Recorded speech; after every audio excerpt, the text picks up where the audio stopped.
ये वहां भी जूते खाते हैं अपनी सरकारों से, और यहाँ हम भी बैन लगाते हैं। मेरे ख्याल से आर्ट एंड कल्चर और स्पोर्ट्स को बड़ी इस चिंता हो रही लड़ाई है आपको झगड़े से उनकी? दूर रख। ये होता है कि एक क्रेजी सेना है वहां पर, और वो जिसने उस मुल्क को लगभग हाईजैक कर रखा हुआ है। Hindu Muslim this time. No, we are not talking about Hindu Muslim. अगर हमारे पास S-400 नहीं होता तो ये यूक्रेन का समर्थन करने वाले लोग आज हमको बचाने के लिए आते। जो लोग कहते हैं इजराइल हमास की लड़ाई में, आप लोग हमास के मासूमों पे नहीं बोल रहे हैं। आज हमारे लिए अगर जरूरत पड़े तो इजरायली इंटेलिजेंस की जरूरत है या हमास वालों की जरूरत है? Israel is a terror state, और मेरे प्राइम मिनिस्टर ने जो कहा है, क्या हम इजराइल की तरह जाकर के स्कूलों पे और अस्पतालों पे हमला करें? एम था उनका स्वॉर्म ड्रोन्स भेजने का, वो हमारे एडी सिस्टम्स को ओवरलोड करने के लिए, हमारे रडार्स को ओवरलोड करने के लिए था। नमस्कार, जय हिंद, वंदे मातरम। दोस्तों, स्वागत है आप सभी का हमारी एक नई धमाकेदार डिबेट वीडियो में। दोस्तों, आज की डिबेट वीडियो में लेफ्टिस्ट नेता विवेक श्रीवास्तव बता रहा था कि पाकिस्तान और भारत में भले ही वॉर शुरू हो चुकी है, लेकिन पाकिस्तान के फिल्मी कलाकारों को भारत आने से नहीं रोकना चाहिए। इसके बाद उसको सुधांशु त्रिवेदी जी ने और बॉलीवुड एक्टर अमित सियाल जी ने बहुत ही बुरी तरह धोया। वीडियो बहुत ही ज्यादा मजेदार होने वाली है, तो हमारी इस वीडियो को लास्ट तक जरूर देखिएगा, और अगर आप हमारे चैनल पर नए हैं तो हमें सब्सक्राइब करके सपोर्ट जरूर करें। तो चलिए आज की धमाकेदार डिबेट वीडियो को शुरू करते हैं।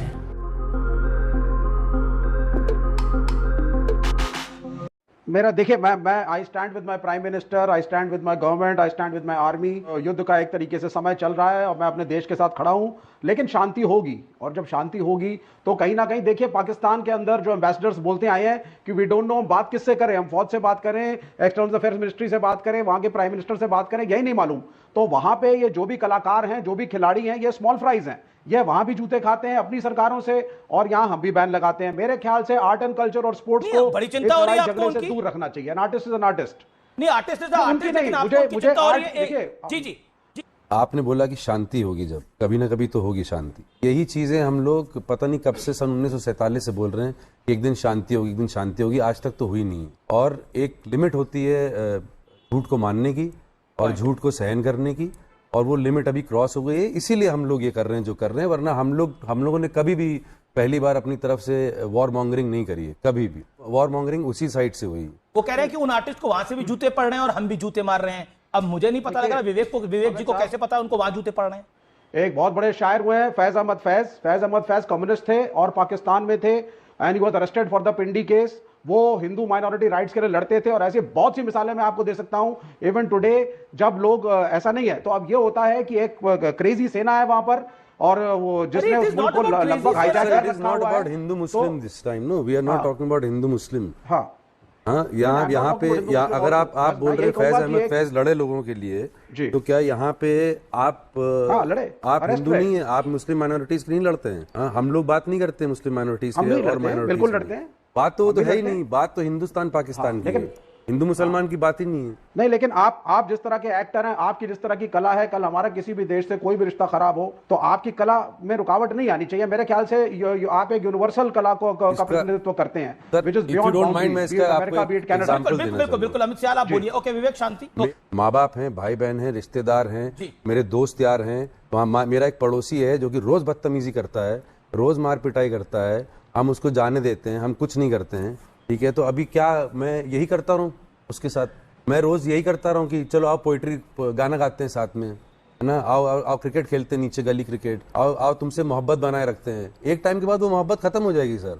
फिर आप जो बोल रहे हो वो भी सही बोल रहे हो, जब शांति होगी तब देखा जाएगा। अभी तो नहीं लग रहा शांति होगी, और इन लोगों के साथ तो कभी शांति हो ही नहीं पा रही है। देखिए, ये जो एक मानसिकता इस देश में बनाने का प्रयास किया गया है वो बहुत खतरनाक मानसिकता है। गली मोहल्ले की लड़ाई हो या दो देशों के बीच में कोई टकराव हो, दुनिया का स्थापित रूल है कि छोटा और कमजोर कहता है कि बड़ा और ताकतवर मुझे सता रहा है। मगर हम दुनिया के इकलौते देश थे, एक विचित्र देश थे, जो बड़े थे और ताकतवर थे, मगर हम कहते थे छोटा और कमजोर हमें सता रहा है।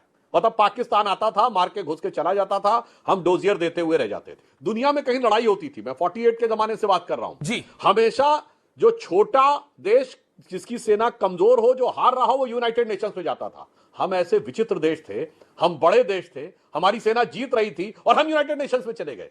ये पूरा पाकिस्तान के साथ का रिलेशनशिप हमारा बड़ा विचित्र प्रकार का रिलेशनशिप रहा है, जिसका कि उदाहरण नहीं दिया जा सकता पूरी दुनिया में। अब इंडस वाटर ट्रीटी बताइए, दुनिया में कोई ऐसा देश मिलेगा जो 80% पानी दूसरे को दे दे और 20% अपने पास रखे, और वो भी तब जबकि वो दूसरा देश हम पे अटैक भी कर रहा है, हमारे ऊपर आतंकवाद भी कर रहा है। और उसके बाद अब इस समय क्या कहा जाए, लोग कहने लगते हैं हर बात के लिए नेहरू जी को याद करने लगते हैं, मगर कभी आप सोचिए तो कि देश का 80% पानी उनको। और मैं ये भी बताना चाहता हूं, शायद अब कुछ चीजें लोगों को ना पता हो, आजादी के बाद कम से कम 5-6 साल तक पाकिस्तान की करेंसी भारत में छपती रही। अरे भाई 48 के कम से कम अटैक के बाद आपको करेंसी छापना बंद कर देना चाहिए था, हम उनकी पूरी इकोनॉमी को क्रिपल कर सकते थे। हमारे पास उस जमाने में ऑर्डिनेंस फैक्ट्रीज थी, वहां से शुरू करते करते 2014 तक 26/11 का हमला हुआ 2008 में, और हम 9 महीने बाद शर्म शेख में जुलाई 2009 में ज्वाइंट डिक्लेरेशन साइन करते पाकिस्तान के साथ, और बलूचिस्तान उसका हिस्सा होता है।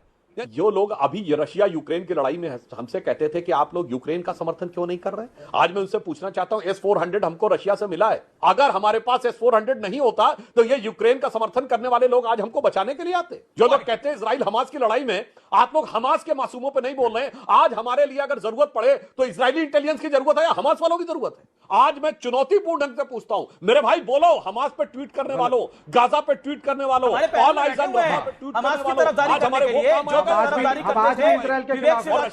हुए विवेक श्रीवास्तव, आप हमास के लिए आंसू बहा रहे थे और आज आप पाकिस्तानी आर्टिस्ट के लिए कह रहे हैं कि देखिए उनको हर तरफ से जूते पड़ रहे हैं। अब जूते खाने वाले मुल्क के साथ कोई खड़ा है तो क्या करेंगे?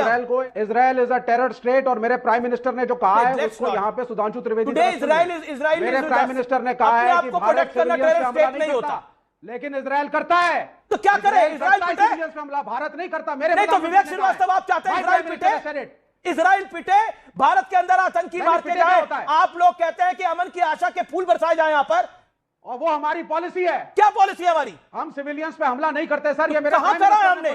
क्या हम इजराइल की तरह जाकर के स्कूलों पे और अस्पतालों पे हमला करेंगे? मेरे प्राइम मिनिस्टर ने बोला नहीं करेंगे। हम एक ग्रेट नेशन हैं। पाकिस्तान के लिए यस, हिंदू मुस्लिम जो उन्होंने धर्म पूछ के अटैक किया, टारगेट बनाया, उनके लिए है, बट इंडिया के लिए नहीं है। मैं आज आपको as an arm forces person officer बता रही हूं, हमारे फौज में वी डोंट हैव मंदिर, गुरुद्वारा, मस्जिद और चर्च, वी हैव सर्व धर्म स्थल जहां पर सब मिलेंगे और सब एक साथ पूजा करते हैं। तो हमारे यहाँ तो कोई, and the very best example जो ऑपरेशंस ब्रीफिंग हमारी दो वुमेन ऑफिसर्स कवर कर रही है, from different faiths they are, Sofiya Qureshi और वामिका सिंह और विक्रम मिस्री। एक देखिए क्या इंटरेस्टिंग है, Vikram Misri is the Kashmiri and Sofiya Qureshi, आप जान ही रहे हैं, मुस्लिम, वामिका सिंह हिंदू। ये क्या, व्हाट दिस इज मीन आपकी भाषा में, ये क्या है? दिस डेफिनेटली मीन्स कि भाई हमारे यहाँ कोई दौराए नहीं है कि हम वी आर यूनाइटेड। और ऑपरेशन का नाम ऑपरेशन सिंदूर है, ये तो नारी शक्ति को डेडिकेटेड है पूरी तरह से। एब्सोल्युटली, सिंदूर मतलब जो आपका कनेक्शन, आपका बलिदान, आपका जो सम्मान, आपका कनेक्शन आप अपने पार्टनर के साथ जो है, उसका मतलब सिंदूर है। क्योंकि वो कनेक्शन वो तोड़ा गया था उस दिन, तो इसीलिए इस ऑपरेशन का नाम भी ऑपरेशन मां दुर्गा का जो पूजा होती है, तो मां दुर्गा का जो आखिरी दिन होता है उसमें सिंदूर खेला होता है। अगर जो 7 मई को हमने स्टार्ट किया वो जवाब था 22 अप्रैल बिल्कुल, का। बिल्कुल, बिल्कुल। और हमारे targets if you see there none of them were military installations, ना सिविलियंस थे, हमारे प्रिसिशन अटैक्स थे जो हमने अपने वो टेररिस्ट कैंप्स पे करे। एग्जैक्टली, इस बार हमने पाकिस्तान में घुस के करे हैं, इसलिए इंपॉर्टेंट है। एग्जैक्टली, हम लोग गाल ऑफर कर चुके हैं, एक बार नहीं 40 बार कर चुके हैं, तो अभी कितनी बार करना चाहिए? तो अभी जो 40 बार गाल पहले ऑफर कर चुके हैं ना एक तमाचे के उसमें, तो अभी 40 बार मारना चाहिए वापस पलट के। और ये जो अग्रेशन की बात कर रहे हैं, ये अग्रेशन है।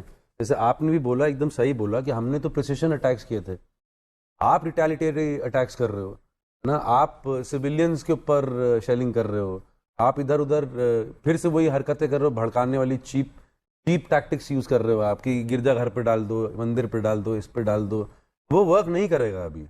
और मुझे तो लग रहा है कि इस बात के अपने नागरिकों को ढाल बना रहे हैं, ये सबसे बड़ा है। अपने नागरिकों को, मतलब आपने अपनी एयर स्पेस खोल रखी है, एक नागरिक प्लेन जा रहा है, उसके पीछे छुप के आ रहे हो आप। इनको नागरिकों से कभी अपनी प्यार ही कहां था? अगर इनको इतना प्रेम होता अपने नागरिकों से तो ये हालत होती क्या? फेल्ड स्टेट, रोग स्टेट। एक बात जो हमारे देश के अंदर बार बार, अभी आपने विवेक को भी सुना, वो कहते हैं देखिए इजराइल को वो गाली देते हैं, सब तमाम चीजें करते हैं, और कई एक पूरा वर्ग है जो कह रहा है पीस होनी चाहिए, शांति होनी चाहिए। तो शांति की कीमत क्या है? शांति की कीमत यही है, जंग है। इसी के बाद होगी शांति, क्योंकि वैसे तो शांति होगी नहीं कभी, ये जंग के बाद ही होगी। द ऑब्जेक्टिव ऑफ दिस जो हम इतने दिन से डिस्कस कर रहे हैं, ऑब्जेक्टिव क्या है? हमारा एक ही मकसद है, हमारी जो जंग है वो टेररिज्म के अगेंस्ट है। जी जी, दानवीर जी, तो अभी हम उनका काम हम कर रहे हैं, because they are not able to do their job. क्या हम शांति के? मेरे हिसाब से ये जो एम था उनका स्वॉर्म ड्रोन्स भेजने का, वो हमारे एडी सिस्टम्स को ओवरलोड करने के लिए, हमारे रडार्स को ओवरलोड करने के लिए था, क्योंकि ये जवाब है कि वो लोग थक चुके थे हमारे S-400 और जो हमारे एडी सिस्टम जिस तरह से डेटरेंस दिखा रहे थे। तो this was the only means left कि भाई एक साथ अपने ये क्या हमास का, जो हमास ने अटैक किया था इजराइल पे, वो वाला पैटर्न था कि नहीं? Yes, you can say that, but क्योंकि हमास के नेताओं के साथ मीटिंग भी हुई थी पाकिस्तान की, इसलिए ये इंपॉर्टेंट है। क्या जो हमास का इजराइल पर पैटर्न था वही पैटर्न पाकिस्तान ने कल अपनाया? बहुत सारे ड्रोन छोड़े, जिसमें कई सारे, अधिकतर ड्रोन अनआर्म्ड थे, लेकिन कुछ ड्रोन वेल आर्म्ड थे और उनको लगा कि शायद मिस हो जाएगा, इंटरसेप्ट नहीं हो पाएगा एंड डैमेज विल हैपन। और टारगेट सारा आर्मी एस्टैब्लिशमेंट का था, आर्मी एसेट्स का।